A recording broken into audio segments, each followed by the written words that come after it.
नमस्कार। पॉलिटिक्स में आप सबों का स्वागत।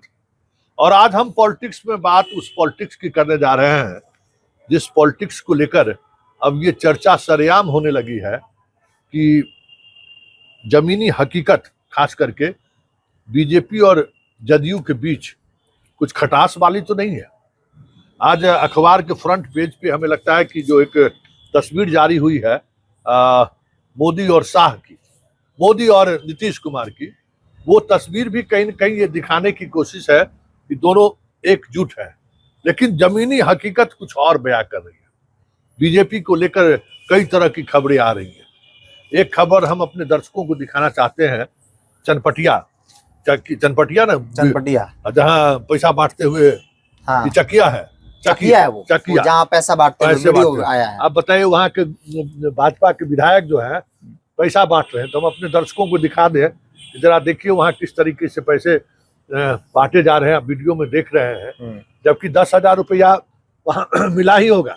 और आज सुबह सुबह जो है सो विधायक जी के घर पर लोग पहुंचा, आज दिन भर वहाँ हंगामा हुआ है।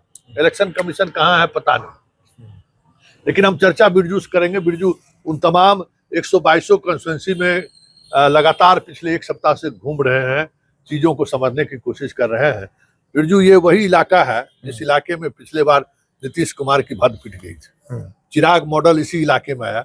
हालांकि उस चिराग मॉडल का सबसे ज्यादा नुकसान नीतीश को जरूर हुआ।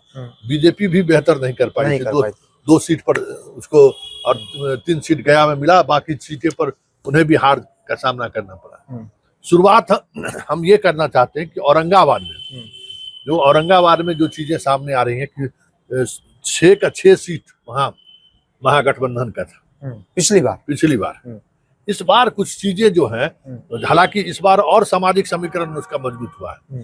वो आपको चंद्रवंशी को भी जोड़ा है, कुशवाहा का भी जोड़ा है, यादव और मुसलमान तो है। फिर भी 2-3 सीटों पर कुछ न कुछ लोचा फंसा हुआ है। क्या आप नवीनगर गए थे, बाकी जगहों पर गए, क्या माहौल क्या है ये? देखिए, औरंगाबाद की बात करें तो पिछली बार 6 की 6 सीटें महागठबंधन को गई थी। इस बार चूंकि भारतीय जनता पार्टी और पूरा एनडीए गठबंधन, खासतौर पर भाजपा शाहाबाद और मगध के क्षेत्रों को काफी फोकस की है कि भाई वहां होमवर्क भी बहुत अच्छा किया। वो परिणाम के ऊपर डिपेंड करता है कितना अच्छा आपने होमवर्क किया है। चिराग को वहां भेज दिया। अब पिछली बार देखेंगे कि 6 की 6 सीटें गई थी। इस बार भी भाजपा ने तमाम समीकरण प्रयोग किए। हालांकि समीकरण के मामले में आरजेडी और महागठबंधन भी वहां पे कमजोर नहीं है। इस बार मेरा जो आकलन है, जैसे कि नवीनगर सीट आरजेडी की सिटिंग सीट थी, लेकिन वो सीट जनता दल इस बार जीत जाएगी। चेतन को भेजा गया है। और औरंगाबाद जो सीट है वो कांग्रेस की थी और आज भी कांग्रेस की है। लेकिन चेतन आनंद के बारे में ये कहा जा रहा है वहाँ चंद्रवंशी के खड़े होने से वो समीकरण थोड़ा बदला है। नहीं, वो एक समीकरण साधने की कोशिश जरूर आरजेडी ने की, लेकिन मुझे जहां तक लग रहा, जहाँ चूंकि हम उस इलाके में साधारण सा मुखिया को टिकट दिया जिनका खुद के ग्राउंड पर बहुत ज्यादा विरोध है। आप कास्ट एंगल से देखेंगे तो आपको लगेगा कि चंद्रवंशी को दिया है तो जाहिर तौर पर वो वोट जुड़ेगा और अगर आप पिछड़ा का माहौल बनेगा तो उसमें चंद्रवंशी को फायदा हो जाएगा।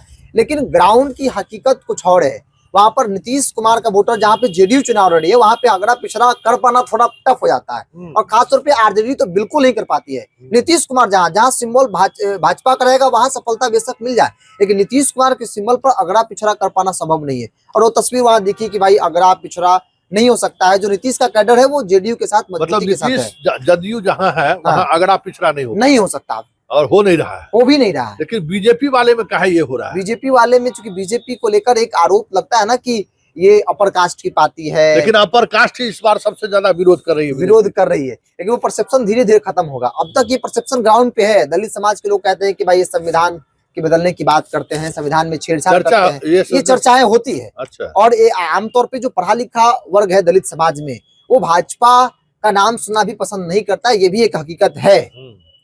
कुटुंबा में क्या होगा राजेश? कुटुंबा में चैलेंज है। हालांकि हर चुनाव चैलेंज होता है। तो मेरा जो आकलन है कि औरंगाबाद में 6 में से 3-3 का रेशियो रहेगा। महागठबंधन को 3 नुकसान हो सकता है। और शाहाबाद के अन्य सीटों पर शाहाबाद भी बहुत ज्यादा होमवर्क भारतीय जनता पार्टी ने किया और मुझे लगता है कि जितने सीटों पर हम गए, आपने कहा कि भाजपा जदयू के जो कार्यकर्ता हैं, जो वोटर है, उनके बीच आपसी समन्वय नहीं बन पा रहा है। वाकई में सीएम फेस को लेकर जिस प्रकार से भाजपा को बातें रखनी चाहिए थी, जो क्लियर करना चाहिए था, वो नहीं कर पाया और इसको लेकर कंफ्यूजन है ग्राउंड पर जेडीयू के वोटर में। खासतौर पे कुर्मी समाज के लोगों में कि भाई भाजपा हो सकता है कोई खेल न कर दे नीतीश कुमार के साथ। लेकिन इतना रिस्क क्यों ले रही है बीजेपी? बीजेपी रिस्क ले रही है, हाँ, ये भी सोचने वाली बात है, हाँ। क्योंकि भारतीय जनता पार्टी, अमित शाह जैसे लोग भी लगे हैं। और जैसे हम लोग चर्चा कर रहे हैं कि कुर्मी वोटर थोड़ा मायूस है, हाँ, और उस एग्रेशन के साथ वोट नहीं कर रहा है। नवादा से भी खबर आई है कि कुर्मी वोटर सब वहाँ महागठबंधन की ओर जा रहा है, वोट करने की बात बन आ रही है सामने। तो ये क्यों, मतलब इतना बड़ा डेंट लग सकता है, बीजेपी को नुकसान हो सकता है। ये एक मुख्यमंत्री का फेस, जबकि बाकी सब नेता कह ही रहे हैं। अमित शाह और मोदी क्यों बच रहे हैं इससे? अमित शाह ने तो कह भी दिया था ना कि विधायक दल की बैठक तय करेगी, हालांकि डैमेज कंट्रोल उसके बाद किया गया। प्रधानमंत्री मोदी ने भी कुछ उस तरीके से बात कही, उसके बाद ललन सिंह का बयान आया, उसके बाद संजय झा का बयान आया। ये लोग डैमेज कंट्रोल कर रहे थे कि किसी तरीके से उनके बयानों को काउंटर किया जाए, लेकिन जमीन पर ये चीज लेकिन जो बातें जमीन पर चली गई, अमित शाह का बयान की सबसे अधिक चर्चा है कि अमित शाह ही जो फैसला लेते हैं वही फैसला होता है, और अमित शाह कह रहे हैं कि विधायक दल की बैठक तय करेगा कि कौन होगा। और एक सबसे बड़ी बात है, जेडीयू के प्रति जो समर्पित लोग हैं, जो जेडीयू नीतीश कुमार को देकर वोट करते हैं, उनके अंदर इन बातों की चर्चा है कि अगर भारतीय जनता पार्टी नीतीश कुमार से अधिक सीट जीत लेती है तो निश्चित तौर पर भाजपा खेला करने में पीछे नहीं हटेगी। ये बात वो सोच रहे हैं। अधिक सीट जीत लेते अधिक तो सीट नहीं देगा इसलिए। और सवाल सिर्फ भाजपा की सीट को लेकर नहीं है, सवाल चिराग पासवान को लेकर भी है। और जो दर्द 2020 में चिराग ने दिया, आज नीतीश कुमार ना ही भूले हैं और ना ही नीतीशवादी लोग और वोटर भूले हैं। अच्छा, तो ये वोटर सिर्फ कुर्मी में भी अति पिछड़ा नहीं, वो आपको धानु को ही मिलेंगे जो नीतीश कुमार को मानते हैं, वो ऑल ओवर अति पिछड़ा में भी आपको मिलेंगे। कुर्मी में एक बड़ा वर्ग है, क्योंकि वो साइलेंट वर्ग है, वो कुछ बोलता नहीं है। ठीक है, नीतीश कुमार को देकर वोट कर देना है, लेकिन कुछ बोलना नहीं है। वो सही फैसला ले लेगा, सिंबल देकर फैसला ले लेगा, कैंडिडेट देकर फैसला ले लेगा। मतलब अति पिछड़ा जो नीतीश कुमार का कोरा महिला का, देखिए महिलाओं में एक तो बड़ी बात यह है, नीतीश कुमार के संदर्भ में कहा था कि आधी आबादी पर महिलाओं नीतीश कुमार की अच्छी पकड़ है, और 10,000। लेकिन एक बात बिरजू हमको समझ में नहीं आ रहा है, बीजेपी जैसी पार्टी जिसका इतना प्रचार तंत्र है, अब 10,000 रुपया को लेकर नीतीश के प्रति लोगों का लगता है कि नीतीश का दिया हुआ है, जबकि जब दोनों साथ मिलकर ये निर्णय लिए, बीजेपी की बात को स्वीकार लोग नहीं कर रहे हैं। ये ऐसा क्यों हो रहा है? बिहार के संदर्भ में हमने देखा है सर, चाहे इससे पहले उपचुनाव हो या फिर अभी का हो, भारतीय जनता पार्टी बहुत बड़ी पार्टी है, संसाधन भी उनके पास बहुत कुछ है, कई बड़े बड़े चेहरे हैं, सभी लोग बिहार आते हैं, लेकिन बिहार के वोटर्स पर उनका वो प्रभाव नहीं है।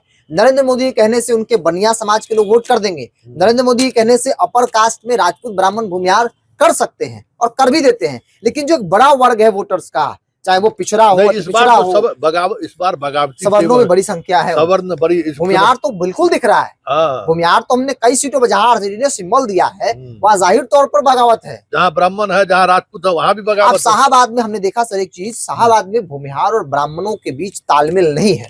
अच्छा। और दोनों बीजेपी का वोटर है। क्यों? अभी क्योंकि दोनों, आप कई क्षेत्रों में भूमिहार दबंग है, कई क्षेत्रों में भूमिहार से अधिक दबंग ब्राह्मण है। जैसे अब शाहबाद आप चले बक्सर चले जाइए, बक्सर में ब्राह्मण मजबूत है, और वो ब्राह्मण जो मजबूत है, जो दबंग कास्ट है वहां पे, वो भूमिहार के साथ तालमेल नहीं बैठा पाता। और इसका एक कारण ये है कि हुलास पांडे चुनाव हार रहे हैं ब्रह्मपुर से। अच्छा। हुलास पांडे जो ब्राह्मण नहीं चढ़ पा रहे उन पर, अच्छा। ब्राह्मण को वोट नहीं दे रहे हैं। अच्छा। ये तस्वीर वहां दिख रही है। हुलास पांडे ब्रह्मपुर से चुनाव हार रहे हैं, तो बड़ी भूमिका वहां के ब्राह्मणों की है, ब्राह्मण उनको वोट नहीं दे रहे हैं। और दूसरा एक और कारण है कि जो परमेश्वर मुखिया को लेकर जो चर्चाएं हुई, आज भी एक वर्ग जो है जो चुप है, वो मानता है कि हुलास पांडे समाज हित में नहीं है। इस कारण से हो सकता है कि वो पोल कम हो, तो एक फैक्टर वो भी है। पिछले बार हार जीत का अंतर भी तकरीबन 40,000, लेकिन हुलास पांडे की तरफ से तो बयान क्या सौहार्द और क्या वो कुछ भी कर ले, लेकिन समीकरण इंडिविजुअल उनको लेकर समीकरण बहुत पक्ष में नहीं दिख रहा है। कैलाशपति मिश्रा जी का इलाका है वो, तो वो दिख रहा है कि समीकरण उनके पक्ष में वहां का नहीं है। और चुनाव परिणाम आएंगे तभी पता चलेगा, लेकिन अब तक जो मेरा अनुभव कह रहा है कि हुलास पांडे चुनाव लूज कर रहे हैं। और एक तो बड़ी बात यह है कि बरहरा जैसी सीट बीजेपी के लिए संकट बन गई है, आरा जैसी सीट बीजेपी के लिए संकट बन गई है। सब तो चुनाव हो, वहां तो संकट है, संकट है। अब शाहाबाद में आप 22 में से देख लीजिए, पिछली बार महागठबंधन के पास 20 सीटें थी, एक बाई इलेक्शन जीती तो 19 सीटें। आज की तारीख में बेशक भारतीय जनता पार्टी एनडीए गठबंधन स्ट्राइक रेट पिछली बार से बेहतर करे, लेकिन जो होमवर्क जिस तरीके से किया गया उसके अनुरूप में रिजल्ट नहीं दिख रहा है। एक चीज बताओ, इतनी बड़ी पार्टी, प्रधानमंत्री का 11 सभा, अमित शाह तो लगातार यहाँ रह ही गए, मैनेजमेंट से लेकर प्रचार सब कर रहे हैं। प्रचार सब कर रहे हैं। सारा मुख्यमंत्री, सारा मंत्री, सारा फायर ब्रांड नेता, सब हीरो हीरोइन, जितना ठुमुक ठुमुक से लेकर डुमुक डुमुक तक उतार दिए। हाँ। फिर भी क्यों ऐसा लग रहा है कि बीजेपी। हम औरंगाबाद में थे, एक बहुत बुद्धिजीवी वर्ग मिले जो IAS हुआ करते थे, कई जगहों पर उन्होंने सेवा दी। उन्होंने कहा कि भारतीय जनता पार्टी, बहुत अच्छा बात उन्होंने कहा कि भारतीय जनता पार्टी पर एक आरोप लगता है बिरजू जी कि भाजपा मैनेजमेंट अच्छा करती है और भाजपा तंत्र के साथ खेलकर कैसे परिणाम अपने पक्ष में करना है बहुत अच्छे जानती है। तो भाजपा को मालूम है कि तंत्र मेरे हाथ में है, बस माहौल बनाना है। तो उस माहौल बनाने के लिए आप पवन सिंह को उतार लीजिए, भीड़ इकट्ठा करने के लिए आप किसी मुख्यमंत्री को बुला लीजिए, आप योगी आदित्यनाथ को बुला लीजिए, रवि किशन को उतार लीजिए, सबको उतार लीजिए। लोगों को मालूम है कि मनोज तिवारी, चाहे पवन सिंह या फिर बाहरी कोई कलाकार या बाहरी कोई नेता बिहार के वोटर्स पर असर नहीं डाल सकते हैं। नरेंद्र मोदी जब पीछे हट जाते हैं इसमें, उनसे नहीं हो पाता है, तो फिर ये कलाकार किस खेत की मूली है। तो भाजपा माहौल बनाने के लिए भी सब चीजें करती है ताकि माहौल, लोगों को लगे कि माहौल बन रहा है, बाद बाकी जो उनको करना है वो कर लेंगे।